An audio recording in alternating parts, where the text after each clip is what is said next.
अस्सलाम वालेकुम। Prime news पर मैं हूँ राशिद सिद्दीक़। पाकिस्तान की सियासत में जो लंदन में हमारे ज़राए मौजूद हैं, उनके हवाले से जो हमने बातचीत की, तो उनका यही कहना है कि प्रॉपर्टी के हवाले से जो दलाइल अल्ताफ़ हुसैन के वकला ने अदालत में पेश किए, उससे जो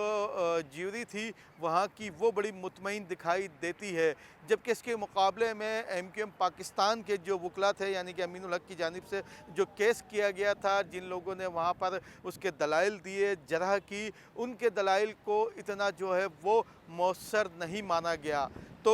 यकीनन जो लंदन के कवानीन हैं, जो लंदन के कवानीन को समझते हैं, उनसे जब हमने डिस्कशन की इस मामले पर, तो उनका यही कहना था कि अब तक की जो प्रॉपर्टी केस के हवाले से जो दस्तावेज़ात लंदन के वकला ने देखी हैं, जिन ये मैं उन वकला की बात कर रहा हूँ जिनका इस केस से कोई ताल्लुक़ नहीं, गैर जानिबदार वकला हैं, लेकिन चूँकि लंदन में होते हैं और पाकिस्तानी हैं, तो यकीनन तो वो पाकिस्तान के और लंदन के जो मामलात होते हैं उस पर गहरी निगाह रखते हैं। जब हमने उनसे बात की तो उनका यही कहना था कि उन्होंने जो इन तमाम तर केसेस की जो दस्तावेज़ात देखी हैं और जो एमक्यूएम के अमीनुल हक ने जो केस किया था और जो दस्तावेज़ात दी थी और जो मौक़िफ़ अपनाया था, उसमें काफ़ी तज़ाद है और वो इंतहाई कमज़ोर जो है वो लंदन के कवानीन के मुताबिक है। लेकिन इसके साथ-साथ उनका ये भी कहना था कि बानी एमक्यूएम की जानिब से जो दलाइल दिए गए और जो दस्तावेज़ात पेश की गई और जो पाकिस्तान के इलेक्शन कमीशन के हवाले से जो एमक्यूएम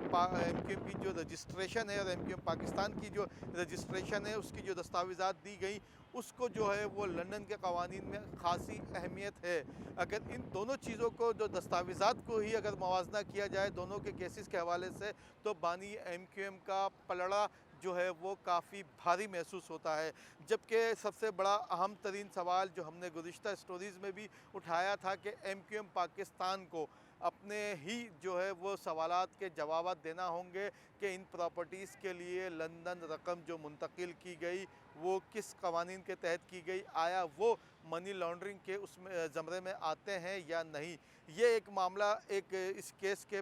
फ़ैसले में यकीनन जो है वो सामने आएगा। और अगर लंदन के जजेस ने, जो ज्यूरी है, उसने ये महसूस किया कि ये रकम गैर कानूनी ज़राए से जो एमक्यूएम पाकिस्तान ने केस किया है, उसमें जो दस्तावेज़ात दी गई हैं, उसके मुताबिक अगर देखा जाए तो ये रकम गैर कानूनी ज़राए से लंदन मुंतकिल हुई है और लंदन में जो है वो प्रॉपर्टीज़ उस हवाले से ख़रीदी गई हैं। अगर ये चीज़ भी साबित होती है तो इसमें भी जो है वो एमक्यूएम पाकिस्तान पर मनी लॉन्ड्रिंग का इल्ज़ाम आयद हो सकता है। लेकिन जो बानी एमक्यूएम की जानिब से चीज़ें पेश की गई हैं, उसमें यही कहा गया है कि जो उनके फॉलोवर्स हैं, जो उनके चाहने वाले हैं, उनकी जानिब से ये रकम जो है वो लंदन दी गई थी और ये बराह रास्त बानी एमक्यूएम को दी गई थी। उसके बाद उन्होंने ये प्रॉपर्टीज़ जो है वो ख़रीदी, जिनका केस इस वक्त अदालत में है। तो यकीनन इसके साथ-साथ अगर ये केस अल्ताफ़ हुसैन के हक़ में जाता है, तो यकीनन जो पाकिस्तान में उनके चाहने वाले हैं और पाकिस्तान ख़ास तौर पर कराची, हैदराबाद, नवाबशाह, सक्खर और मीरपुर ख़ास, तो यकीनन यहाँ की सियासत जो है एमक्यूएम के हवाले से, उसमें ख़ासी तब्दीली आएगी। और जो 15 जनवरी को इलेक्शन हुए तो यकीनन एमक्यूएम पाकिस्तान ने भी उसमें बायकॉट किया था, लेकिन तमाम तर लोग यही कहते हैं कि अल्ताफ़ हुसैन का बायकॉट जो है वो ज़्यादा कामयाब था। और जो नवाबशाह में हालिया दिनों में हमने देखा कि जो नवाबशाह में भोलू खानज़ादा के नाम से जिसको कत्ल किया गया था, जब उसकी बरसी का मामला आया तो वहाँ पर बाकायदा तौर पर बानी एमक्यूएम के जो है वो ना सिर्फ तराने बजाए गए, बल्कि पुरज़ोर पुरजोश तरीके से जो है वो नारे भी लगवाए गए। और उसमें हर उम्र का, यानी कि 8 से 10 साल के बच्चे से लेकर हमने देखा कि वहाँ पर 60 साल तक बुज़ुर्ग भी जो है वो बानी एमक्यूएम के हक़ में नारे लगाने वालों में शामिल थे। यही सूरत हाल कराची की भी है। कराची के दरो दीवार जो है वो एक बार फिर अल्ताफ़ हुसैन की चौकिंग से रंगे जाने लगे हैं और यकीनन इस हवाले से कानून नाफिज करने वालों इदारों ने जो है वो कुछ एक्शन भी लिया है, कुछ लोगों को हिरासत में भी लिया गया है, जिनसे पूछगछ की जा रही है और उनका क्रिमिनल रिकॉर्ड्स भी जो है वो चेक किया जा रहा है। लेकिन तमाम तर चीज़ों से हटकर जो MQM पाकिस्तान पाक सरजमीन पार्टी का इल्हाक हुआ, उसके बाद जो सूरत हाल हमने देखी कि यकीनन अब MQM पाकिस्तान जो है वो प्रोटेस्ट करने का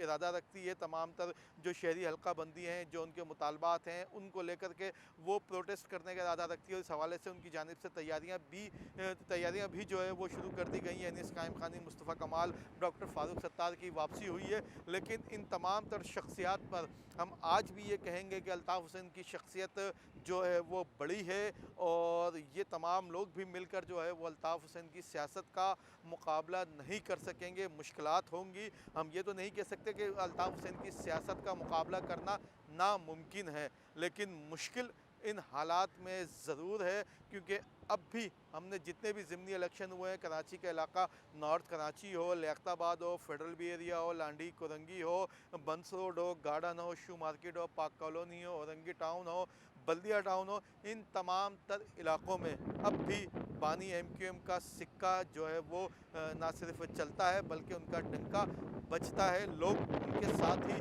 हमें हर जगह दिखाई दिए हैं। तो ये तमाम तर कराची की डायनामिक है। जिस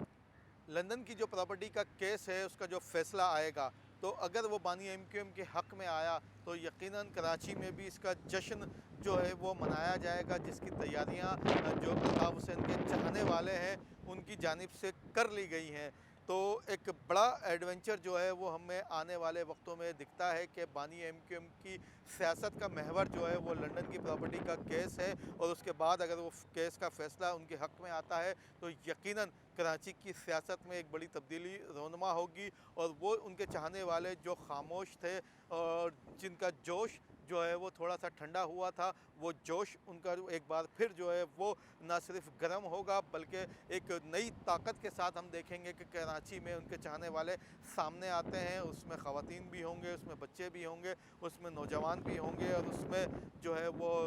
स्कूल और कॉलेजेस के तलबा तालिबात भी होंगे। क्योंकि हमने जो कराची की इस हवाले से सर्वे किया है, तो उसमें हमने देखा है कि बानी MQM का 22 अगस्त 2016 के बाद जो बयानिया था, उसके बाद उसके जो कराची के साथ पॉलिसीज़ इख्तियार की गई, तो उसके बाद उनके जो अल्ताफ़ हुसैन का माइनस का चैप्टर था वो माइनस नहीं हुआ बल्कि प्लस और प्लस ही होता गया। अब हम बात कर लेते हैं दूसरी बड़ी ख़बर इमरान खान के हवाले से। तो यकीनन तोशाखाना रेफरेंस का मामला एक संगीन मामला है जो इमरान खान पर आयद है। इस हवाले से केस भी जो है वो अदालत में ज़ेर समाअत है। लेकिन इमरान खान की गिरफ़्तारी कराची में FIA के एक नए केस यानी कि एक नई FIR में मुमकिन है, और इम्कान यही है जो हमारे ज़राए हैं फ़ेडरल गवर्नमेंट के, वो यही कहते हैं कि इमरान खान की गिरफ़्तारी कराची में जो FIA का केस है, FIA की एक FIR तो दर्ज जो है वो इमरान खान के ख़िलाफ़ बाकायदा तौर पर दर्ज कर ली गई है, लेकिन एक और जो है वो मुकदमा प्रॉपर्टीज़ और मनी लॉन्ड्रिंग के हवाले से बाकी था, जिसकी तमाम तर तहकीकात मुकम्मल कर ली गई हैं, और इमरान खान उसमें जो है वो बाकायदा तौर पर मनी लॉन्ड्रिंग और मुख्तलिफ़ हवाले से जराइम में जो है वो उनका नाम सामने आता है। ये ज़राए की ख़बर है, और लेकिन जो ज़राए वो बड़े मुसद्दिक़ा है, और उनकी जानिब से इस बात का इशारा दिया गया है कि तमाम तर तैयारियाँ मुकम्मल कर ली गई हैं, और इमरान खान के जो बयानात हैं हालिया, उनसे भी यही लगता है कि उनको भी जो है वो इशारा मिल चुका है कि उनकी गिरफ़्तारी किसी भी वक्त मुमकिन है। तो ये वो तमाम तर सूरत हाल है जो इमरान खान के लिए यकीनन एक परेशानी का बाइस बन सकती है। लेकिन इमरान खान के हवाले से हमने देखा है कि उन्होंने जो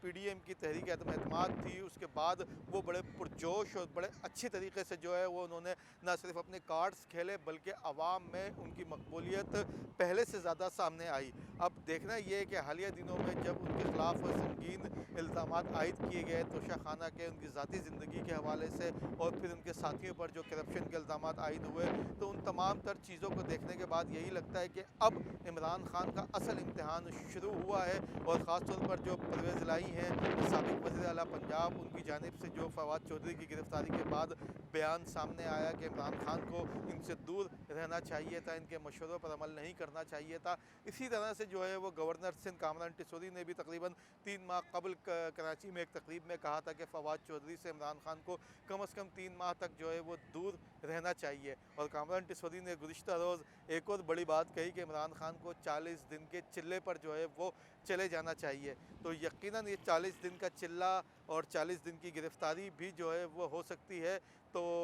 तमाम तर तैयारियाँ मैंने इशारा दे दिया है कि 40 दिन का चिल्ला और 40 दिन की गिरफ़्तारी। अब समझने वाले ज़्यादा अच्छे तरीके से समझ सकते हैं कि ये चिल्ले का इशारा क्या है और गिरफ़्तारी का मामला क्या है। लेकिन इसके साथ-साथ जो फ़वाद चौधरी की गिरफ़्तारी हुई, यकीनन एक मशहूर शख्सियत है, पाकिस्तान तहरीक-ए-इंसाफ़ में एक बड़ा नाम है। इससे कबल परवेज़ मुशर्रफ और आसिफ़ अली ज़रदारी के साथ भी वो अपनी जो है वो वफ़ादारियाँ निभा चुके हैं। तो अब उनकी ताज़ा